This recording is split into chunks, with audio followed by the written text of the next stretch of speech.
Binoga umano ng kanyang nakaalita ng isang construction worker sa Purok Amihan, Barangay Barrera, Cabanatuan City. Nagtamo ng tama ng bala ng hindi pa natutukoy na baril sa dibdib ang biktimang si Ariel Tolentino y Paraiso, 42 anyos, may asawa at residente ng naturang lugar.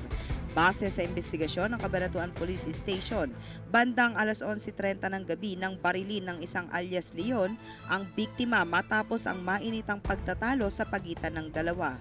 Nagawang makatakbo ng biktima palayo sa sospek, ngunit makaraan ang ilang sandali ay natunton ang biktima na nakahandusay sa isang iskinita at wala ng buhay. Samantala, ninakawan umano ng mga hindi nakilalang sospek ang bahay ng isang negosyante sa Barangay San Jose Sur, Cabanatuan City. Batay sa report ng mga otoridad, dakong alas 11:30 ng umaga nang madiskubre ng may-ari ng tahanan na si Amor de Guzman y Alfonso, 50, na nawawala ang kanyang mga alahas at 6,000 pesos na cash. Napag-alaman na nakapasok ang mga salarin sa bahay sa pamamagitan ng pagwasak sa screen door ng master bedroom sa second floor. Sa lungsod pa rin ng Cabanatuan, isang bangkay ng lalaki ang natagpuan sa gilid ng kalsada sa Kalye Vicente, Purok 6, Barangay Sumakap Norte.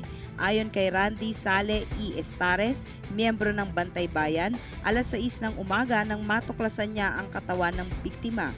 Nakapiring ito, nakagapos ng nylon cord at may nakasabit na cardboard sa katawan na nagsasabing, "Magnanakaw ako, huwag tularan." Paalala po sa ating mga kaibigan, lagi po tayong maging alerto at mag-ingat dahil ang krimen ay nangyayari kahit saan, kahit kailan. Ako po ang inyong Bantay Krimen, Clarissa de Guzman.